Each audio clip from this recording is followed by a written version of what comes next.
Hillary Clinton's surrogate bench out in full force this week. You're looking at live pictures of Vice President Joe Biden. He is campaigning for Hillary in Pennsylvania. Now, President Bill Clinton campaigning earlier in Florida after the president and Mrs. Obama hit the trail for the nominee. I am joined now by former Democratic governor from Kansas, Mark Parkinson, and former Republican governor from Vermont, Jim Douglas. I will address you both as governor. We're going to keep this straight, I promise, and we'll not mess up. But Governor Parkinson, I do want to start with you and Hillary. Her unfavorables have really kind of caught up with her, in particular this week, with all the Wikileaks emails being released.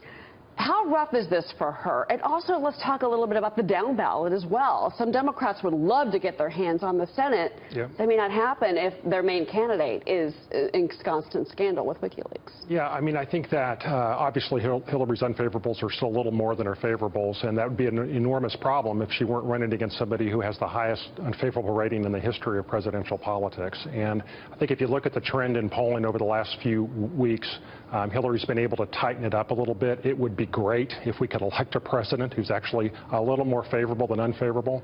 She's been able to tighten it up a little bit, and I think where she's at right now, she's feeling pretty good about the race, and we'll find out here in the...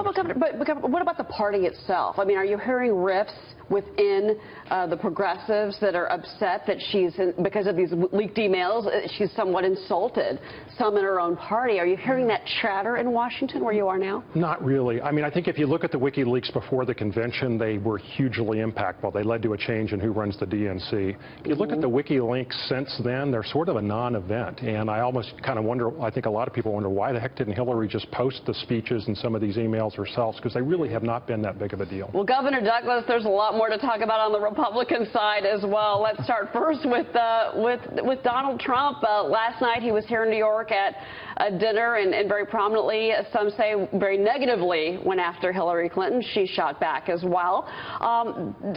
Governor Douglas, he just doesn't seem to be really willing to go back into the middle with regards to the Republicans at all.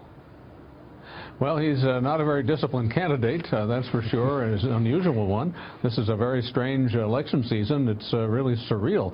I think, as Mark said, any other Republican probably would be in good shape in this campaign, but the second least liked candidate since polling began happened to draw the least liked one as a general election opponent. But, you know, there are a lot of Americans who feel disenfranchised, who are quite angry, who don't think that the political establishment has gotten the job done. So who knows what will happen? Well, but do you think that those in the GOP, and many of them we've seen here in our building in the last several months, you know, they're disgruntled, but can the GOP turn things around? Because now it's the down ballot problem that many Republicans are worried about, and Speaker Paul Ryan seems to be in particular worried about that. What happens with Congress?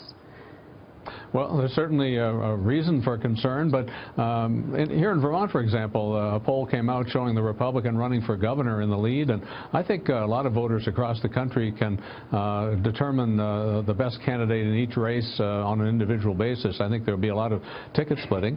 And, of course, even if there's a large victory for the Democratic ticket this year, I think of 1964, 1996, when the Republicans came back the next time around and won the White House. So I don't think, as some have said, this is an existential problem for the party. It's just a troubling time. Troubling time. Politely said, I think. I've heard others say it not so politely, frankly. But Governor Parkinson, you know, again, so many the Democrats now are really there's a lot of confidence right now. Yeah. If you look at the polls for Hillary Clinton, so there's a lot of now Democrats that are saying that this is their chance to go after the Senate. Yep. And there's a lot of money here. We were looking at the numbers.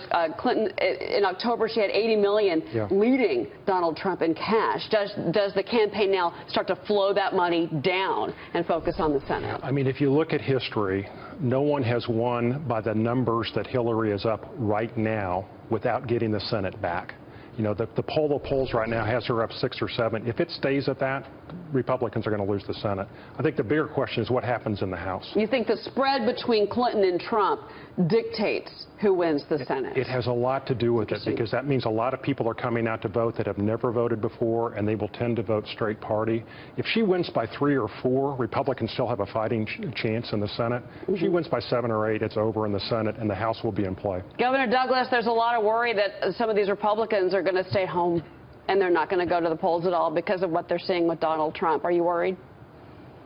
Well, I am. The same poll I mentioned that showed our candidate for governor, Phil Scott, in the lead, showed 45% supporting Hillary Clinton in Vermont and 17% for Donald Trump. That's only 62% between the two of them. So an awful lot of people are either undecided, voting for an independent candidate, or deciding not to vote at all.